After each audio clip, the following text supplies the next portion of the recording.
Hands-on .NET Web API documentation with Swashbuckle and NSwag. In this course, you will learn how to document Web API with Swashbuckle, NSwag, OpenAPI, Swagger through a step-by-step approach. I am Praveen Kumar Bhavna, shortly Praveen, from CodeWithPraveen.com, your instructor for this course. I have over 15 years of experience with product development in .NET language. I have worked in various MNCs that spans across security surveillance, access control, and automation and control systems. In this course, you will use Swashbuckle or NSwag for documenting the Web API projects. By the end of this course, you will be able to confidently document Web APIs using the ASP.NET Core technologies. To achieve this, you will be documenting an existing API for a system called College Management System. This exposes some of the APIs for building a college management system. So we will be building a documentation for this specific Web API throughout this course.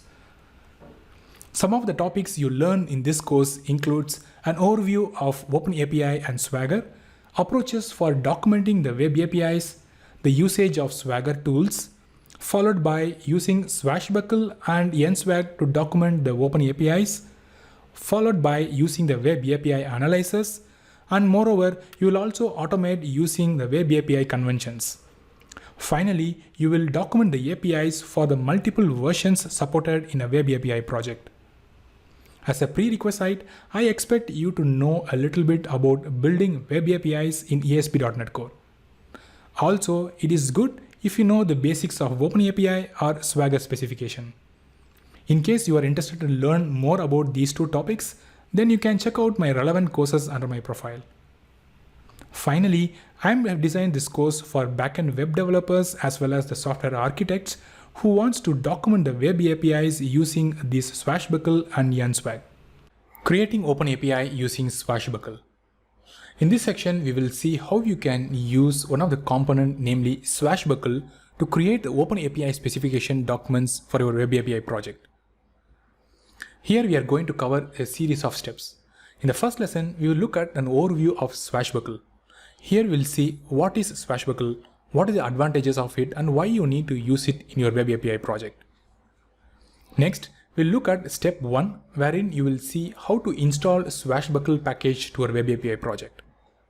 This is followed by step 2, wherein you are going to configure the Swashbuckle for your Web API project. The steps involved in configuring Swashbuckles are pretty simple, and we're going to see that in this specific lesson. Next, I want to stress about a specific component, namely API Explorer, that will be covered in this specific lesson. Moreover, once you have followed this step 1 and 2, then it will generate a default OpenAPI specification document. We'll go through the defaultly generated document in this specific lesson. Finally, in step 3, you will add Swagger UI to your Web API project so that you can visualize the OpenAPI specification document in a pretty neat UI format. By the end of this section, you will be getting familiar with Swashbuckle to configure the Swashbuckle in your Web API project and generate the OpenAPI specification document and view it in Swagger UI. Let's get started with Swashbuckle overview. Step 2. Configure Swashbuckle. In this step, you will configure the Swashbuckle to your Web API project so that your Web API endpoints get exposed as OpenAPI document. Let's see how to do it. There are two things you need to do to configure Swashbuckle to your Web API project. First is in the configuration services. Here you need to add services.add_swaggergen. This command is going to register the Swagger generator with the service collection. The next step is to go to the configure method and then add app.useSwagger.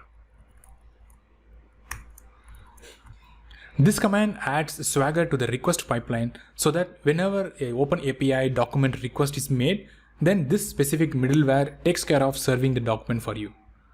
Hence, you need to do two things. First is in the configure services, add services.add_swaggergen.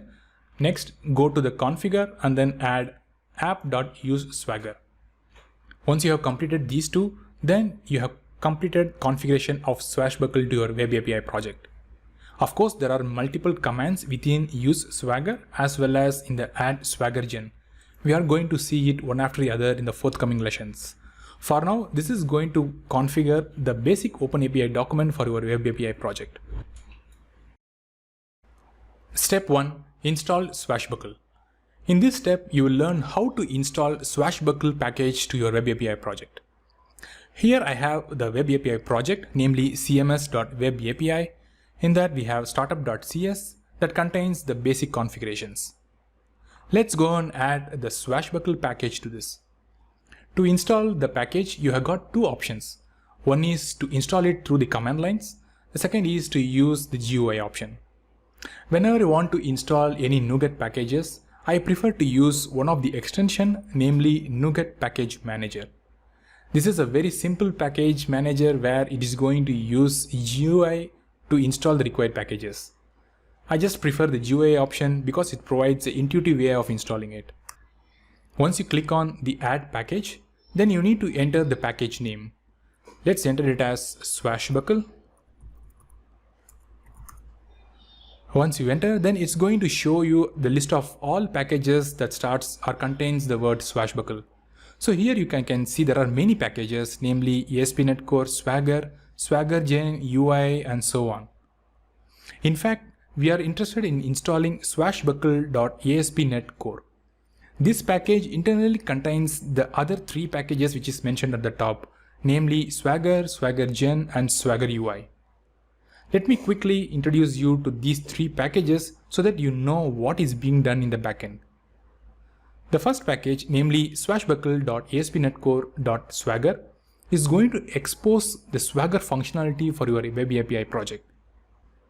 The next package, namely swashbuckle.aspnetcore.swaggergen, provides the OpenAPI specification endpoints for your APIs. So this is the actual package that is going to generate the documentation for you. Finally, we have swashbuckle.aspnetcore.swaggerui. As the name tells, this is the package that takes care of exposing an embedded version of Swagger UI for your ASP.NET Core project. You don't need to install all these three one after the other.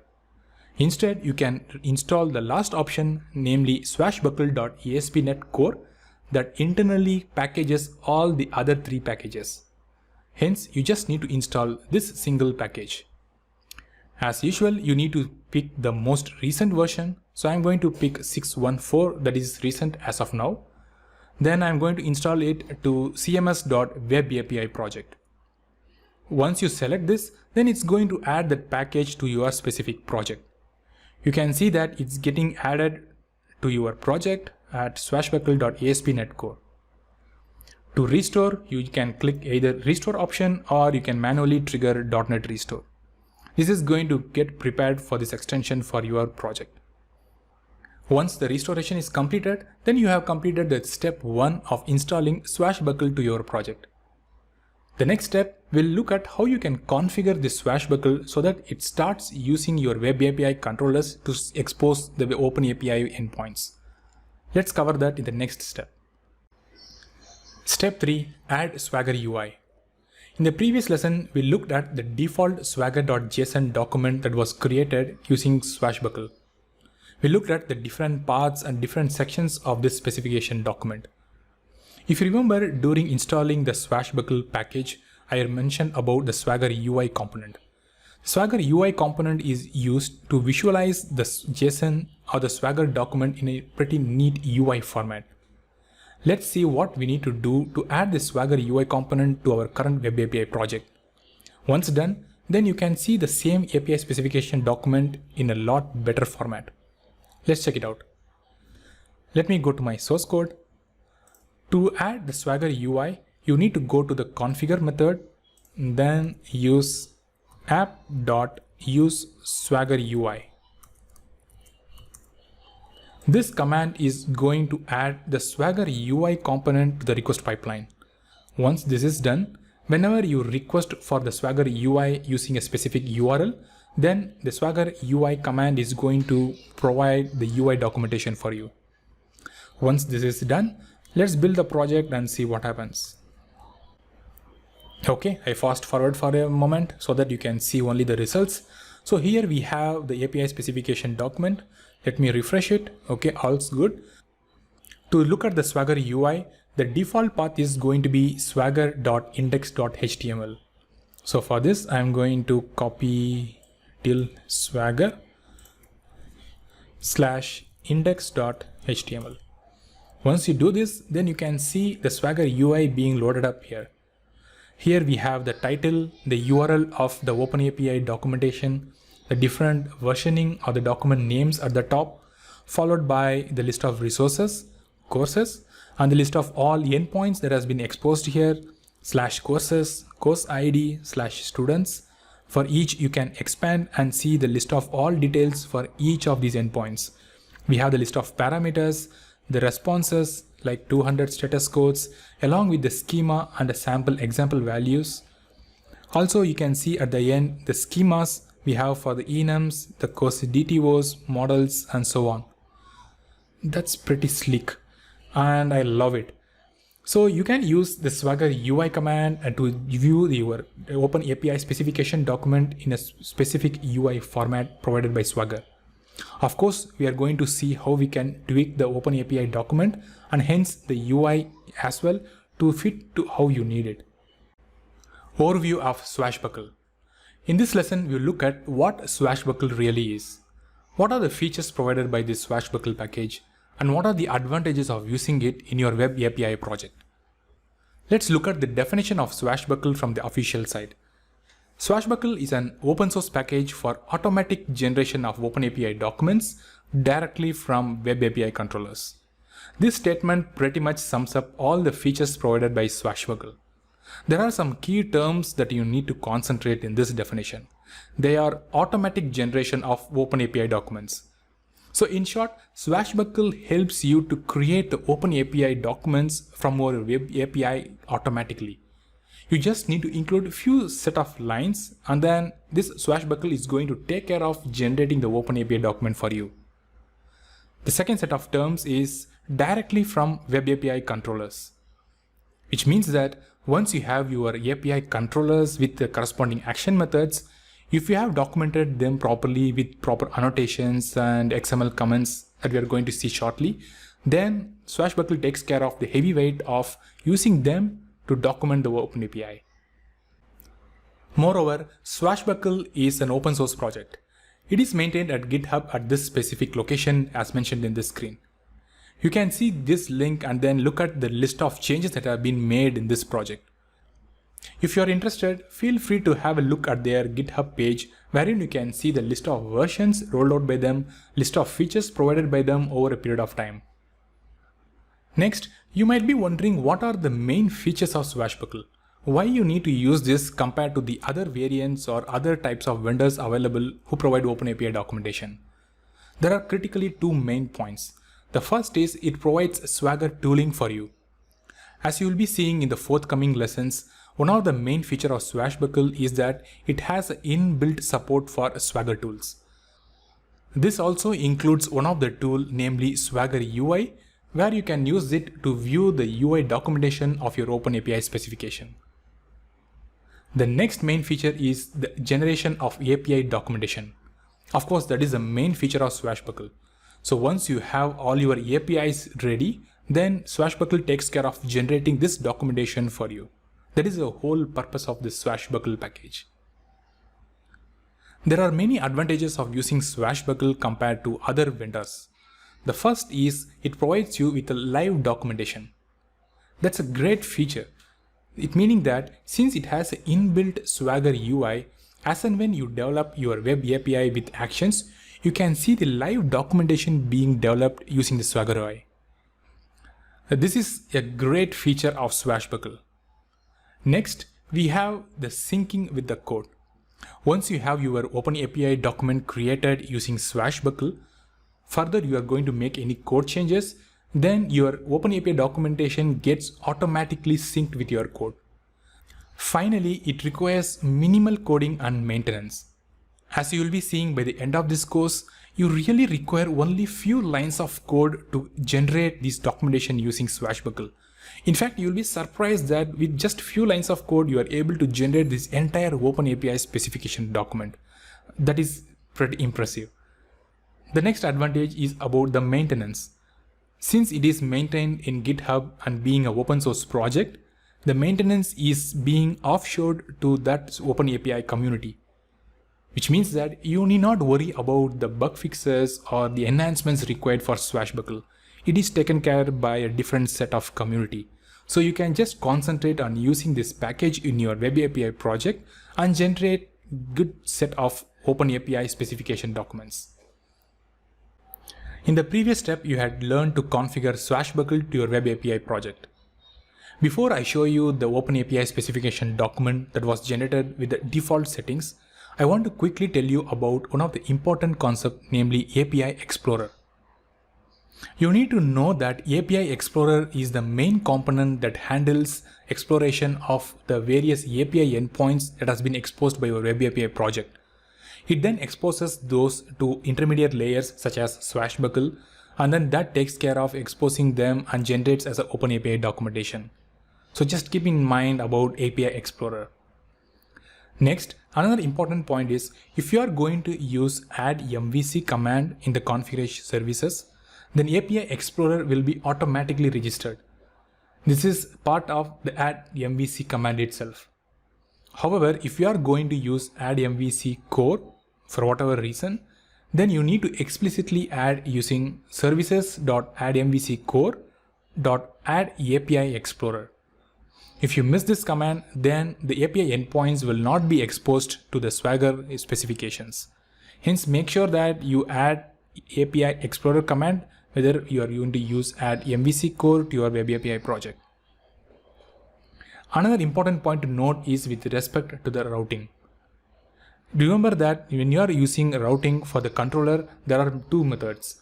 One is to give the attribute based routing using the root attribute. The second approach is using the conventional method of passing the routing information within the request pipeline. However, when it comes to OpenAPI generation using Swashbuckle, you must use attribute routing for any controllers that you want represented in your Swagger document. Which means that if you want to expose them to your OpenAPI document using Swashbuckle, then you must use the attribute based approach. For the current cms.webapi project, I have used the root attribute to mention the routing information for all the controllers. Hence, I no need to do any further changes beyond this point. Having said this, next go ahead and check the OpenAPI document that was generated by default with the set of commands that we have covered in the previous step. Let's check it out, the OpenAPI document in the next lesson. Overview of generated OpenAPI specification. It's time to look at the specification that has been generated by the ASP.NET Core along with Swashbuckle in the default version. Let me go and run this project, .NET run. And we can see that it has been hosted under 5001 in the case of HTTPS and 5000 in the case of HTTP. Let's go and use the version for HTTPS. Once I click on the link, then it has opened up in the browser. By default, you can see that the web page is blank. But don't worry, we are going to configure this in the forthcoming lessons. By default, when you use Swashbuckle, then it's going to generate the documentation in a specific path. The default path being swagger/v1. v1 refers to the document name. Here by default it picks v1, mentioning the version 1. Followed by the document name, namely swagger.json. So this is the default name that is being used by this component. Once you hit enter, you can see the documentation being generated here. Here you can see the specific OpenAPI document with various sections. Let me go through each of these sections a little bit so that you can just understand the different components within this generated OpenAPI specification document. At the top, we have the OpenAPI version as 3.0.1. This is a version as of this recording, but by the time you see and generate in your machine, it can be different one. Next, we have the info section that is going to contain the basic informations or the API metadata. Here we have the title as cms.webapi and the version as 1.0. Note that it has picked the name cms.webapi from our project name. Of course, we can customize the title, version and add more details in the forthcoming lessons. Next, we have the important section, namely the paths.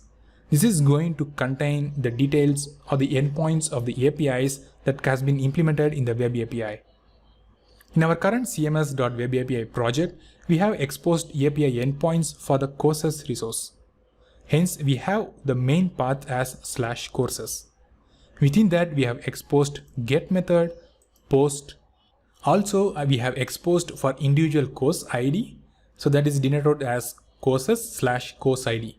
For this endpoint, we have get, put, delete operations. Finally, we have courses/course ID/students that denotes the list of students for an individual course ID. For this, I had implemented get and post operations.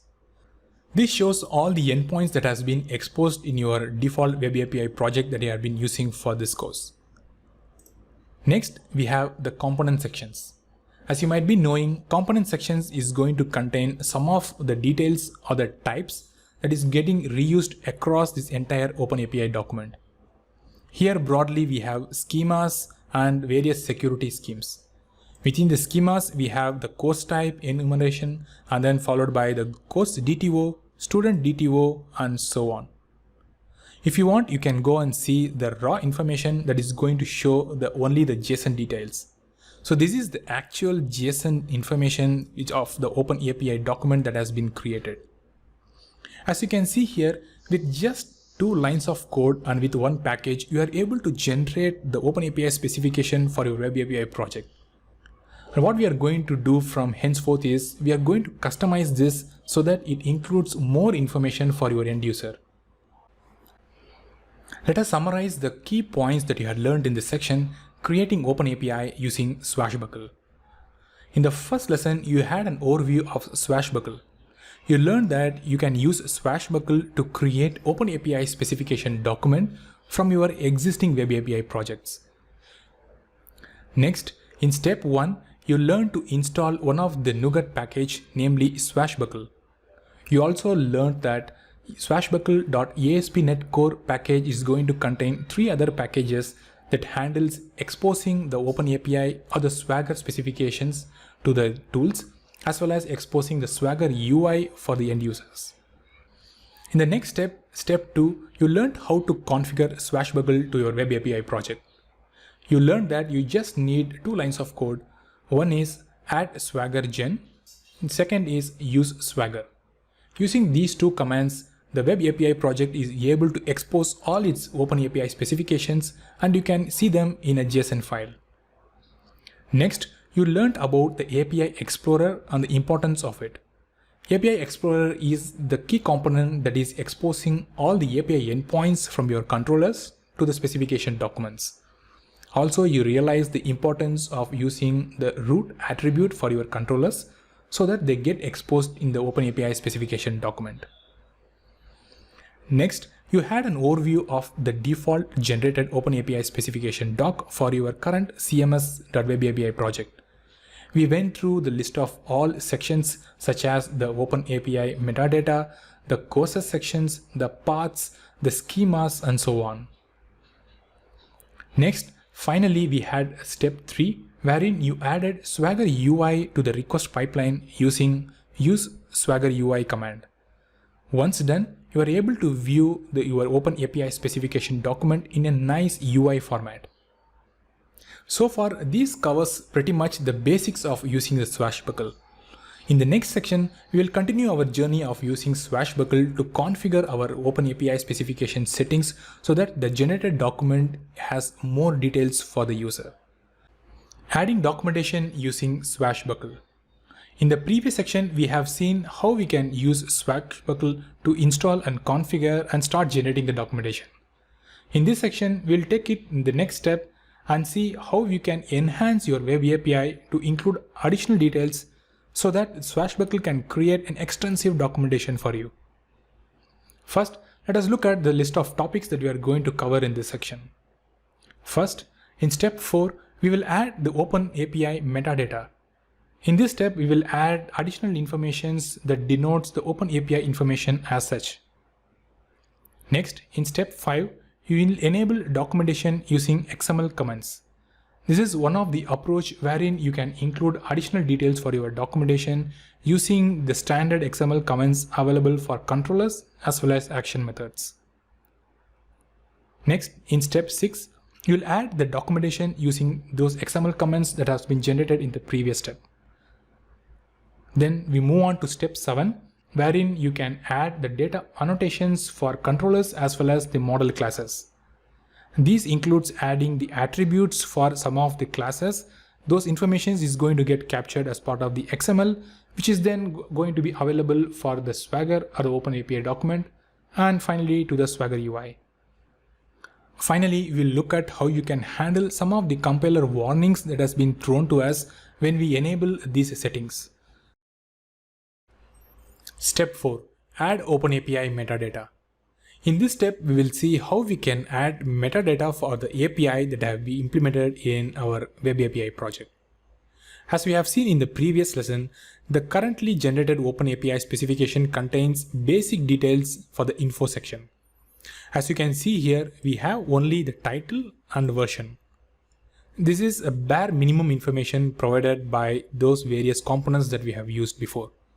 However, I strongly recommend you to include more details so that it is helpful for the users of your API. Let's see how we can add additional details to our API in this specific lesson. To include these additional details, namely API metadata, we need to add them under services.add_swaggergen. Remember that add_swaggergen was added so that the OpenAPI specification document gets generated out of your webapi project. So naturally, when you want to update the details that has been generated, then you need to tweak those settings within this specific method call. Let's see how we can do it. If you open the braces, you can see that it accepts a type swaggergen options. So if you want to change any of the options for the Swagger that has been generated by this command, then you need to use this specific type, namely swaggergen options. Let's go on and do that. So among these, it's going to have one of the main property called Swagger doc. This contains two parameters. The first is the name of the document and second is the OpenAPI informations. The name is just a unique document name that you can give. The reason being, the Swashbuckle supports adding more than one document OpenAPI specification type to your web API. We will see how we are going to add multiple documents when we come and deal with versioning. For now, we just have a single document, hence we just give it a name, say CMS OpenAPI, or say just let me give it as version 1, and followed by the OpenAPI info. This information refers to the actual metadata. Let's see how we can do it. OpenAPI info. Within this, you have many settings such as contact, description, terms of service, license, title, version, and so on. So these are the additional details that you can add to our OpenAPI document. Let's add them one after the other. The first is the title. Let's give it a good title, CMS OpenAPI. Next, we can add the version. Let's give it as version 1 for now because we have just one version for the document. Remember that this version does not specify the OpenAPI or the Swagger specifications version. It refers to the version of your own document. Next give a description. OpenAPI specification for CMS system. Alright. Next, let's give the information for license. License is defined using a type called OpenAPI license type. This type has multiple properties. The first one is the name and the second is the URL. Let's say we want to give a license as MIT for this specific document that we are creating. Then you can give a name, and also if you are interested, you can also include the URL of the license. For now, I'm going to just skip this URL, just have the name as MIT. This should be okay. Next, let's see how we can add the contact information. This is required when the users of your API want to contact the corresponding person for which they can get additional information about your API. This might be required when they are facing some issues and they want to get in touch with someone who knows about this API. Basically the contact person or the first level contact for your API. So this is done using the parameter called contact. Just like the OpenAPI license, the contact information is given using OpenAPI contact. This type again exposes multiple parameters such as email, name, URL, and so on. Let's say I want to give my name. For this API, Praveen Kumar. Next, let me include the email. Let me include my email as hello@codewithpraveen.com. Alright. So this completes the implementation or the definition of metadata for your API. As you can see here, we have given additional details such as title, version, description, license informations, and finally the contact. Let us now build the project and go and check the JSON document and as well as the Swagger UI. .NET run. Once it is built, let's go to the Swagger document and let me refresh it. Now you can see under the info section, we have those additional details that we have added. We have the title as CMS OpenAPI, description, followed by the contact that contains name and email. And we have the license information as the value as MIT. Finally, we have the document version as V1. Also, if you go and hit the corresponding Swagger UI, index.html, then at the top you can see all those basic details of the API being displayed in the UI document as well.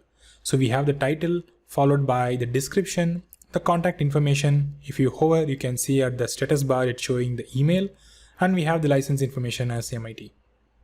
So using these different types, you can include additional informations. As mentioned before, I strongly recommend you to include these details so that it is extremely helpful for your end users when they use your API documentations. Hi, I am Praveen. Thanks for watching this video. This lesson is the part of hands-on Web API documentation using OpenAPI Swagger course. I have created this course to form as a guide to build an Web API documentation from scratch. To have the best learning experience, I strongly recommend you to enroll in this course so that you can learn the different technologies available in ASP.NET to build a documentation file from the scratch. In case you need more time evaluating the content, feel free to continue watching this video. I hope to see you in the course soon. Thank you. Step 5. Enable documentation using XML comments. We have seen before that by default the Swashbuckle has created the default Swagger UI document along with the JSON OpenAPI document. But the problem with that is it contains only the information about the endpoints, whereas it doesn't contain additional information for each of those endpoints. For example, if you look at the get courses, of course it shows that there is a resource called courses and it exposes one of the HTTP action method as get, and it doesn't have any parameters and return type as 200. But apart from that, it doesn't have any details. What is the purpose of this get courses? Does it have any additional information when the user has to take care? Is there any sample responses that the user can refer to? So our next step should be to provide these additional informations. How can we do that? In ASP.NET Core, we have one useful functionality called generating the XML comments and then including that as part of these Swagger documents. You might be aware of these XML comments when you have written or when you are working with any of the methods. For instance, if we use // then we get this summary section. So this is considered as the XML comment. So if your controller is going to have these kind of XML comments for controllers and action methods, then it makes sense to use this information to generate the document. Update those bare bone document with these additional details. Make sense? Yes. Let's go and see how we can add this to our current Swagger or OpenAPI document. To do this, first you go to the CS proj file. You need to enable the document generation. To do this, you need to use one of the settings called generate documentation file. You need to set the corresponding value to true. Once you set this, then it's going to generate a XML file that consolidates all the XML comments that is present in your CS files. Once you have enabled this document generation setting, you can see that the IDE is already flagging all those specific classes as missing XML comments. You can see that missing XML comment for publicly visible type. In fact, if you go to the command prompt, you can see that we have got 33 warnings. It means that there are 33 places, such as the action methods and the controller names, where the XML comments are missing.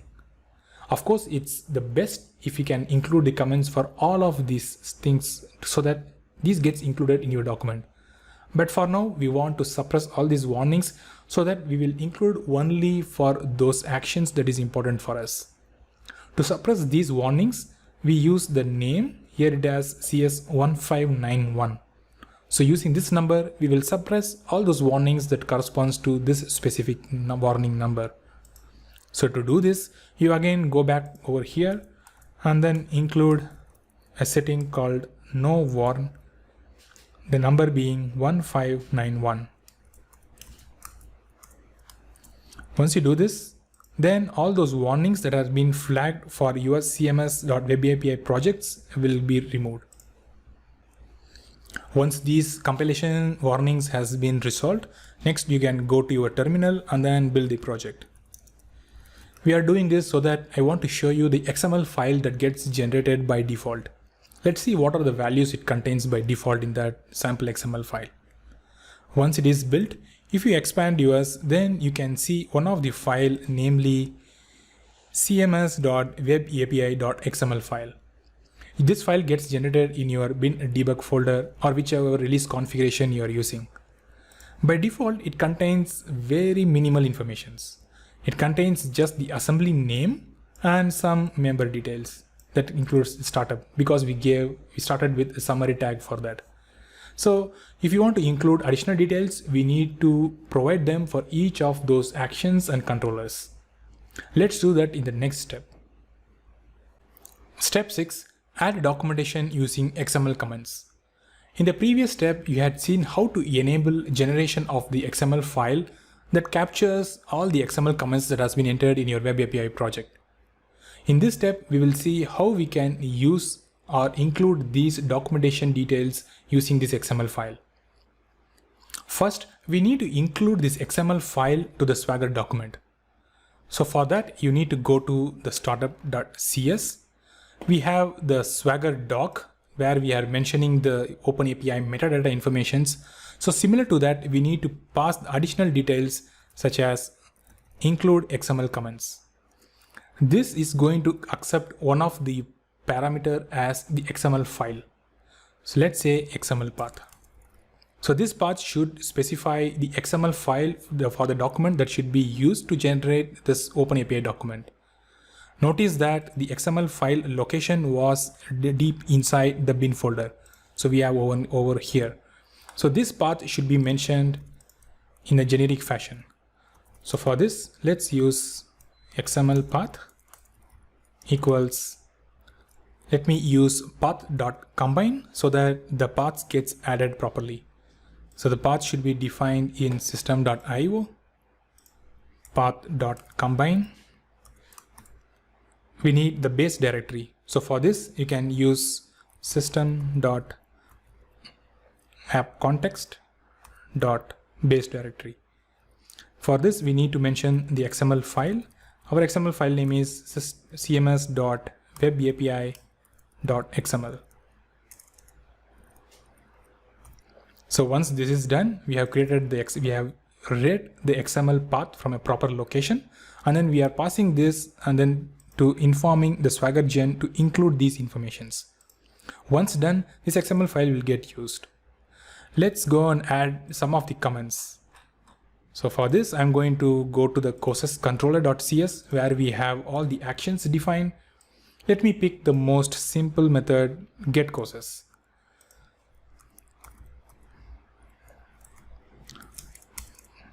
Let me add the first one as the summary. Summary is going to be a very simple one, get courses from the CMS system. So then this is going to get captured as part of the XML and should be available in our JSON as well as the Swagger UI.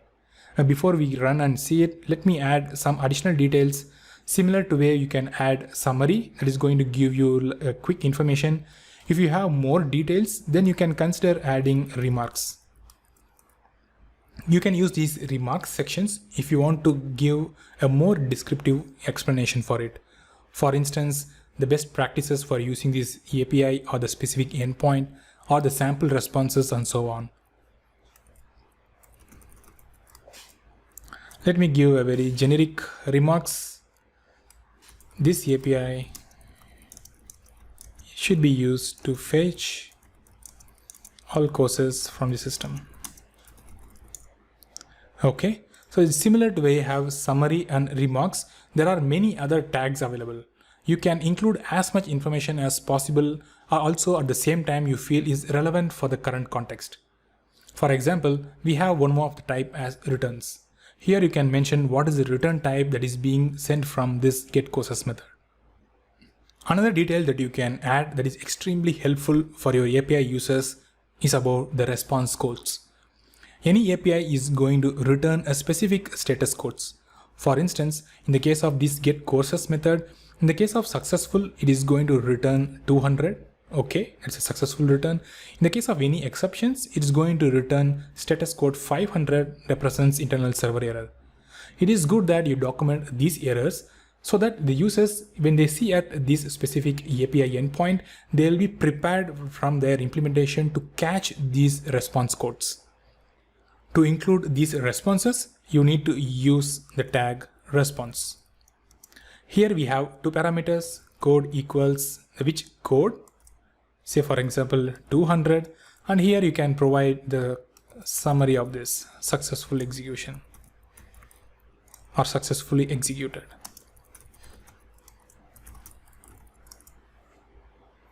Similarly, we have for 500, so for that response code equals 500 status code. In this case, something has happened at the server side. So let's keep it simple, internal server error. Once this is done, let's go and build the project so that the XML file gets regenerated that includes these comments. Once it is built, you go back and check the XML file. Here now you can see that for the getCourses endpoint, we have the summary, the remarks, the responses that has been added through the XML comments.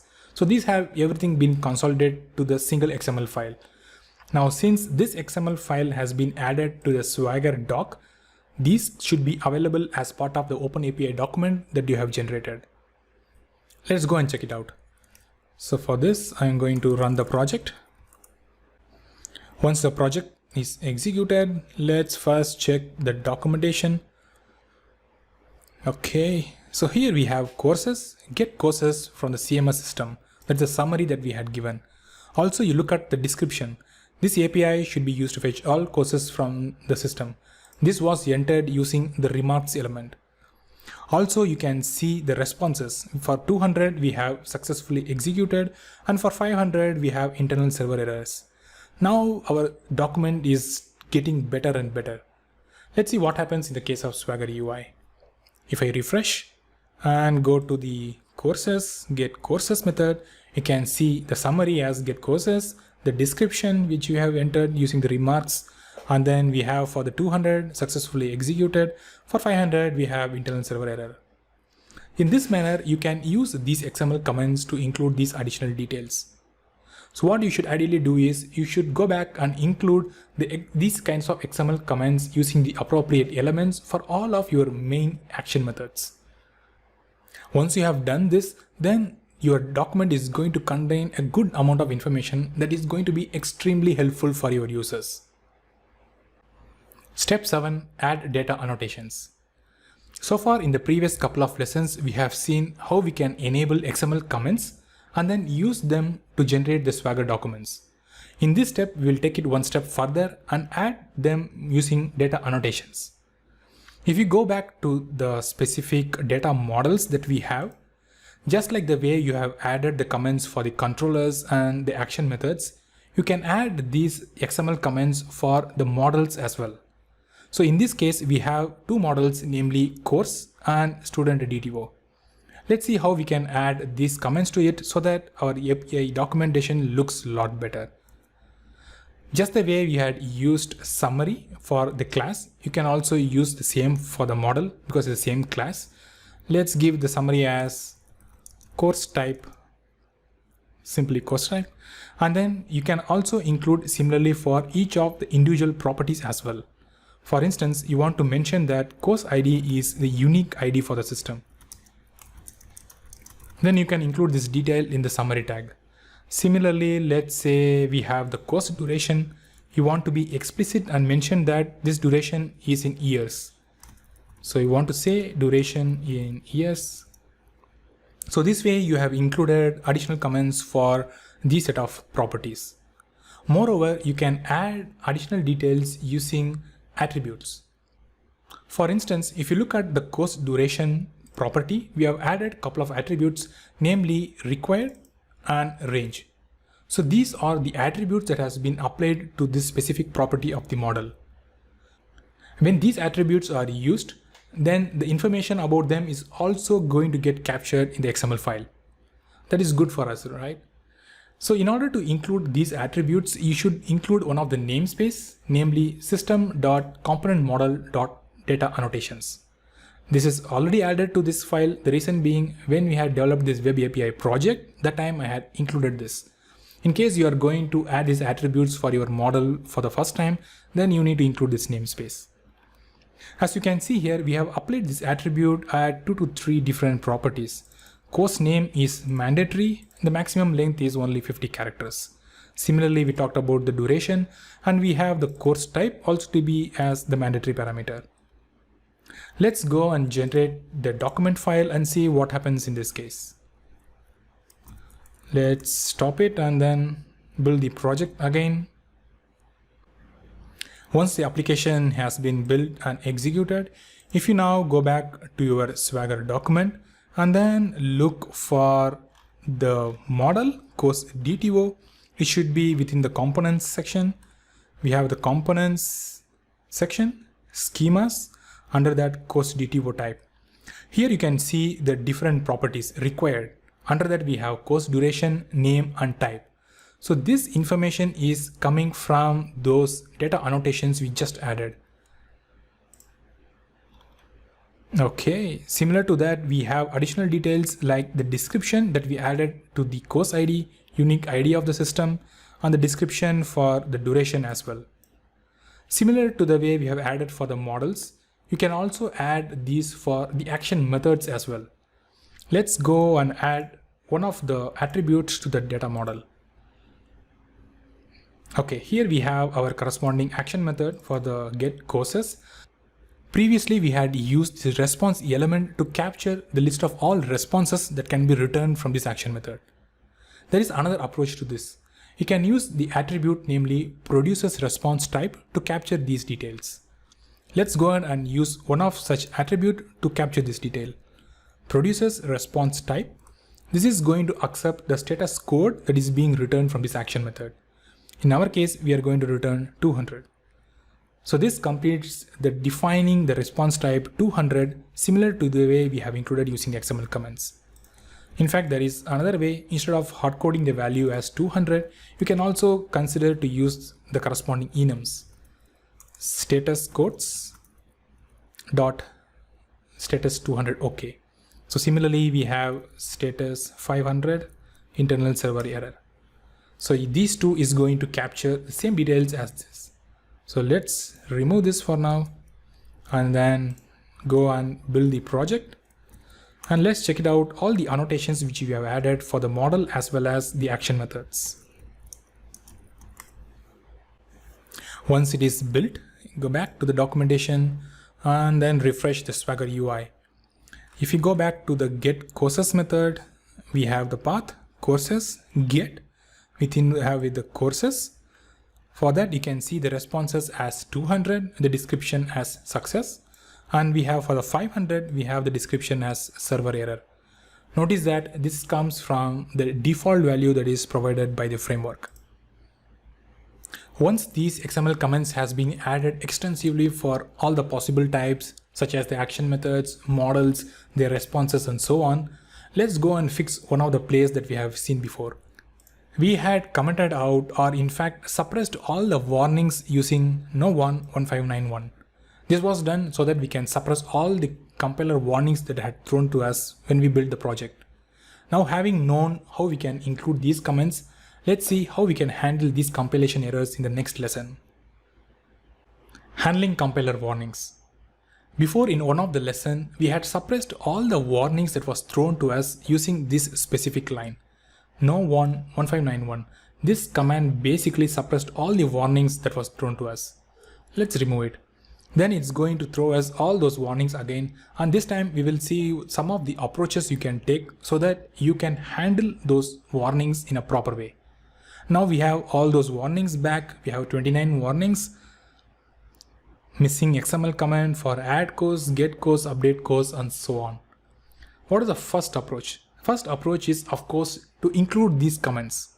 That is the whole purpose of adding the tag, right?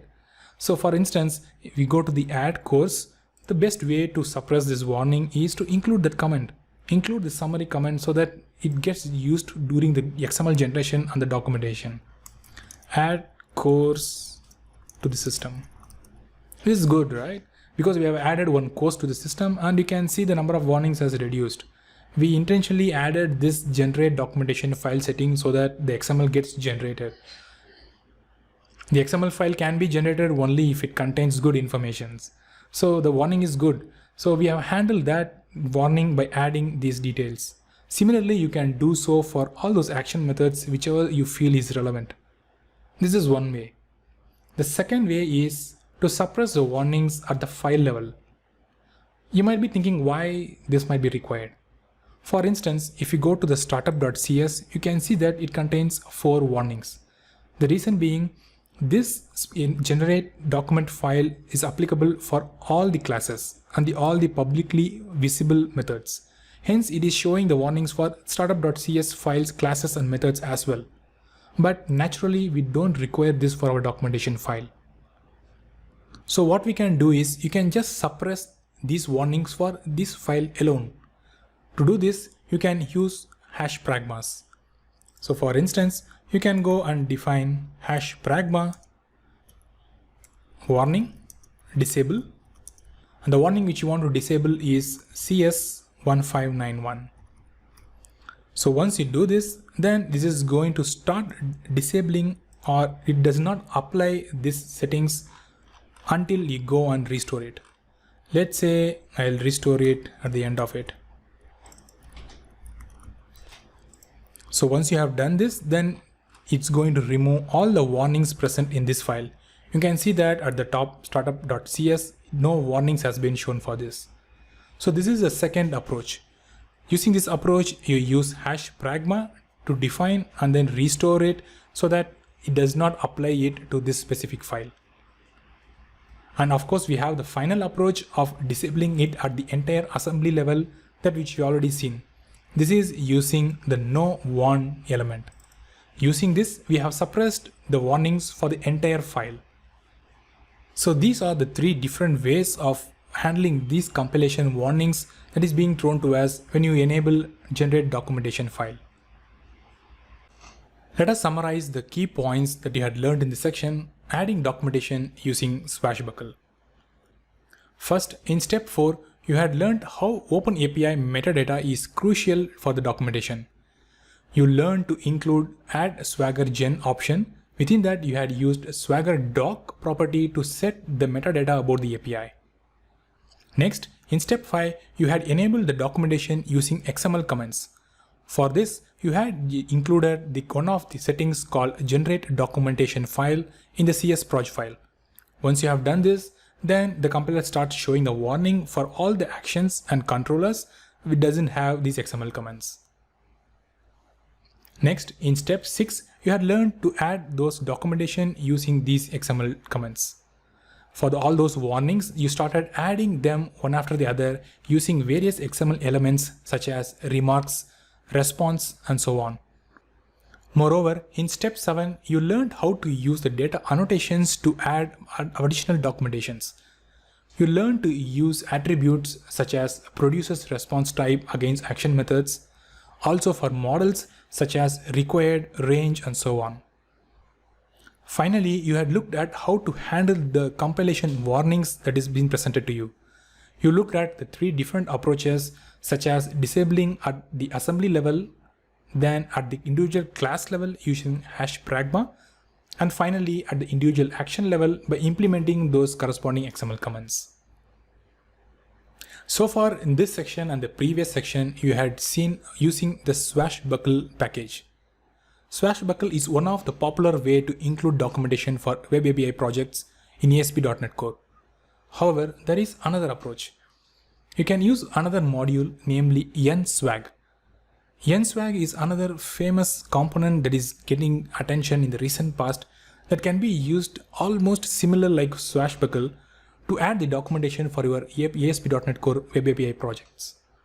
In the next section, let's see how we can use the NSwag component in our current Web API project to add the documentations. See you in the next section. Creating OpenAPI using NSwag. As I mentioned before, we have got 2 approaches when you want to expose documentation for your Web API project. One is using the Swashbuckle that we have seen in the past 2 sections, and next is using NSwag. This is just another package that is going to be extremely similar to that of Swashbuckle. Let's see about configuring and installing NSwag in your Web API project in this section. Let us look at some of the topics we are going to cover in this section. First, we need to see how to install NSwag to your Web API project. Just like Swashbuckle, the package is going to be quite similar. There should be one package and we need to install to your Web API project. Let's cover that in the install NSwag lesson. Once you are done with that, the next step is to configure the NSwag to your Web API projects. Again, it's going to be just a couple of simple statements to add to the request pipeline and the configure services. Let's cover that in the configure NSwag lesson. Finally, we have the Swagger UI. In this lesson at Swagger UI, we will see the list of commands that you need to add so that you can expose NSwag through the Swagger UI commands. Let's cover that at Swagger UI lesson. So let's get started with the first topic of installing NSwag to your cms.webapi project. Let us summarize some of the key points you had learned in this section, creating OpenAPI using NSwag. In the first lesson, namely install NSwag, you learned that you need to use nswag.aspnetcore package to be added to your Web API project. This is going to provide you all the required details to expose the Web API functionality through the OpenAPI document. In the next lesson, configure NSwag, you will learn to configure using configure services and the configure method. Specifically, you need to use add OpenAPI document to add the NSwag to the service collection. You had used post process parameter to pass the OpenAPI metadata details. Next, in the configure method, you had used use OpenAPI to add the NSwag to the request pipeline. So using these 2 commands, you are able to generate the OpenAPI documentation. Finally, in the lesson at Swagger UI, you used app.useSwaggerUI3 command to add the Swagger UI to the request pipeline. With this, you are able to use the OpenAPI commands in the Swagger UI format. This is able to see all the commands generated with the documentations in the neat UI format. So far we have seen how to use NSwag as one of the package along with Swashbuckle as another package to generate these OpenAPI documentations. In the forthcoming sections, we will see how we can enhance these OpenAPI documents to add additional details. Those are going to make your life a lot easier because they are going to give you more helpful hints and comments throughout the documentation process. Let's look at one such tool called API Analyzers in the next section. In this lesson, we will look at how to add Swagger UI to the Web API project using NSwag. The step is going to be very similar to that of the Swashbuckle that we have seen before. So to add it, we first go to the configure section, and we have noticed that we have used add app.useSwagger in the previous case. In the case of using NSwag, you need to use app.use Swagger UI3. This command is going to add the Swagger UI to the request pipeline. Notice that we had one more version, namely Swagger UI. You need to note that this particular command has been deprecated. So you need to make sure that you use only the version, namely use Swagger UI3. Once you have added this, let's go and build a project and see what happens in the case of Swagger UI. So once the project is successfully built, let's go to the Firefox and see what is the output. Just like the way we have seen before, the Swagger UI document is going to get exposed at the URL /swagger/index.html. This is the default path. Of course, you can go and change this path in the configuration settings. Here we can see that the Swagger UI has been successfully rendered using NSwag. We can see the path of the document as Swagger v1/swagger.json that refers to this specific document. This has been rendered using Swagger UI. So we can see all the metadata details at the top, the server details that was explicitly generated by NSwag package, and we have the resources, courses, followed by the list of endpoints, followed by the schemas. So using NSwag, you can do the similar way of generating the OpenAPI document along with the Swagger UI. So with this, we have completed using NSwagger to the webapi project. As you can see that it is very similar to that of Swashbuckle, right? Because you have just added a couple of lines by installing the NSwag package, and then we inserted to the startup.cs, and the NSwag document has been ready. So the steps involved in using NSwag is extremely simple and same as that of Swashbuckle. Now you might be having one question whether to use Swashbuckle or NSwag to your project. To be frank, it's going to be a personal preference because various companies has different policies, such as they might have some existing webapi projects where they have used these Swashbuckle before. In such case, you don't have choice, you can just go ahead and use a Swashbuckle. If you are going to start from scratch, then you can pick either Swashbuckle or NSwag. Currently, Swashbuckle seems to be the most popular option among all the API developers because it has got good support and it provides various feature sets. So Swashbuckle is a good option. In case you want to use NSwag because it provides some additional details, or you want to stick with NSwag for specific features, you can still do so, because the core documentation is going to be the same in the case of Swashbuckle as well as NSwag. So pick the choice of which package you want to use and get started with documenting your webapi projects. In this lesson, we will look at how to install NSwag to your webapi project. Note that this is an alternate to Swashbuckle that we have used in previous sections. As part of installing NSwag, it involves 3 different steps. In step 1, you will install the NSwag package manager. Just like the way you had installed aspnetcore.swashbuckle related packages, to use NSwag in your ASP.NET Core Web API project, you install the respective package. Once you have done with the step 1, you go ahead and configure NSwag in your Web API project. You do this so that you can configure the middleware as well as the request pipeline for your API endpoints. Once you have done the configuration part, the final is to add the Swagger related details such as generation of Swagger document and adding the Swagger UI to the request pipeline. Once you have completed these 3 steps, then your Web API project is ready to generate the documentations in the OpenAPI format. Let's see how we can do all these 3 steps one after the other. Next, let's go on and install NSwag package to our Web API project. To do this, I'm going to use the NuGet package manager extension and click on add package, and followed by giving the text as NSwag. Once you enter the term and then search for it, again similar to the way we have seen before, it's going to show you multiple packages. We have nswag.core, annotations, netcore, generation, and so on. What we are interested here is this specific extension, namely nswag.aspnetcore. This is going to provide you all the details required to generate the documentation for your Web API project. Let's select that and select the most latest version followed by the specific project. Once done, it's going to get added Let's do the restore. You can see that we have added NSwag.aspnetcore into our current Web API project. As a next step, we need to go and configure this in our current Web API endpoints. Let's see how to do it in the next lesson. Step 2. Configure NSwag.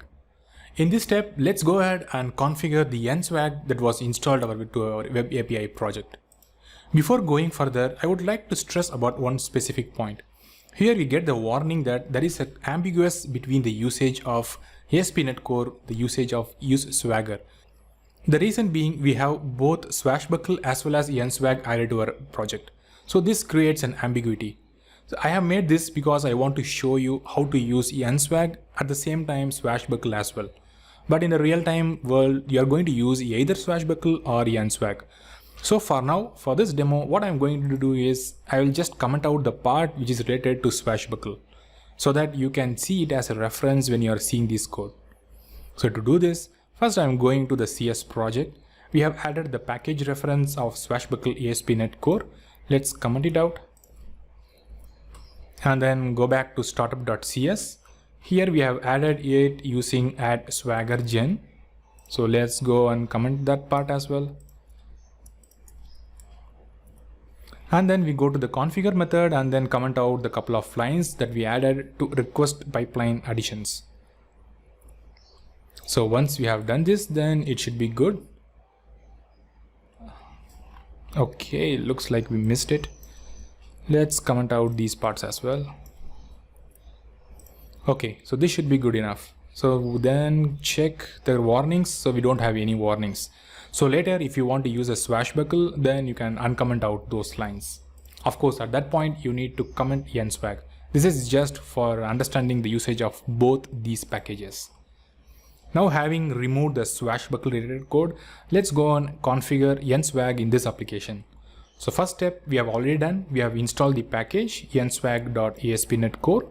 The next step is to configure in the configure services method. Remember that we had used add swagger gen and then swagger doc in the case of Swashbuckle.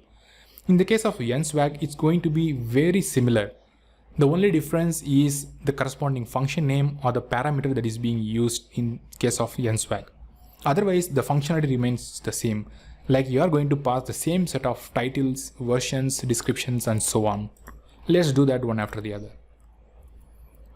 First, to add, we need to use services.add OpenAPI document. You use add OpenAPI document method to add NSwag to the service collection. Once you do this, then it's going to expose all the API endpoints in the OpenAPI document. But we don't want to stop there. We want to include more details as much as possible, just the way we did for the Swagger. Similarly, we had used Swagger doc. I'm going to use a related term for this. Let's start with the document name. Remember that in the case of Swagger, we had used v1 as a document name in the case of Swashbuckle. But in the case of NSwag, you need to explicitly mention the document name using the document name property. Let's give the value default as v1, just version 1. Next, to add the API meta details such as the versions, descriptions, license, and the contact details, you need to use post process. So this is going to hold all the metadata details of the API. So for this, we use the lambda expressions and we define the method just like the way we did before. The only difference being all these are exposed as part of the doc variable here. So doc.info.contact, license, terms of service, title, and version. So all these are exposed in this specific parameter called info. So we need to pass all the details one after the other using this specific parameter. Let's start with the version as v1. Next we have doc.info.title is going to be CMS OpenAPI. Next,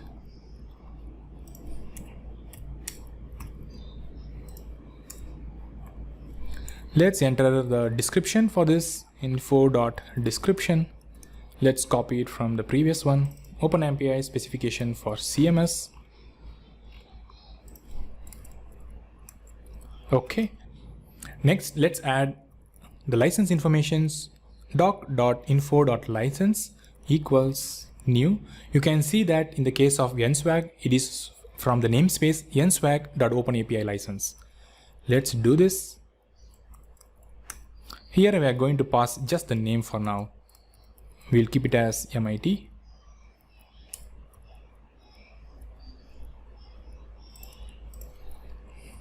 Next we have doc.contact informations, that is going to be part of info.contact. This is going to be part of nswag.openapi contact. Let me bring it up. Okay. Just like the way we have done before, I am going to add only the name and the email part. So let's do that. Okay. So this should do the initial settings for this. So we have added all the basic details such as the document name and the meta details such as the version, title, descriptions, and so on. So this completes the part of configuring the configure services. And the next step here it do is to add the NSwag to the request pipeline. So for this, we go to the configure method. Let's do it app.useOpenAPI. So this is going to expose your NSwag endpoint to the request pipeline. Let's build the project and see whether it's going to generate the JSON file that represents the OpenAPI representation of the documentation. Let's check it out. So the project has been built, but looks like we have got one error. Okay, the reason being this namespace is no longer required because it was used as part of Swashbuckle. So we can comment it out. Then build the project again. Okay, let me run it directly. Once it is built, let's go and check whether the documentation has been created properly or not. So we have hosted it under localhost, the port number being 5001, followed by swagger/v1 refers to the document name, followed by the actual OpenAPI document. So if everything is configured properly, then the Swagger document should get generated at this path. Here we can see that the documentation has been generated properly. We can see also that the version being used is the NSwag. We have the OpenAPI version as 3.0.0. We have the info section that contains the metadata, list of servers, list of paths, course, individual courses, students, and we have the different components that includes schemas. Note that one minor difference that in the case of NSwag, it has generated the servers tag, but the same was not generated by default in the case of Swashbuckle. So the point I would like to stress here is that although NSwag and Swashbuckle are two different methods, there are some differences when it comes to the actual generation of the document. Of course, the core logic or the core documentation is not going to change, so you don't need to worry about that. There are some additional details such as some validations or some additional informations that might be different between Swashbuckle and NSwag. Just keep that in mind when you are working with either of these packages. So once we are done with generation of this document for the OpenAPI for the current CMS, the next step is to configure for the Swagger UI. Let's see in the next lesson how you can add Swagger UI using NSwag in your CMS project. Hi, I am Praveen. Thanks for watching this video. This lesson is the part of hands-on Web API documentation using OpenAPI Swagger course. I have created this course to form as a guide to build an Web API documentation from scratch. To have the best learning experience, I strongly recommend you to enroll in this course so that you can learn the different technologies available in ASP.NET to build a documentation file from the scratch. I hope to see you in the course soon. Thank you.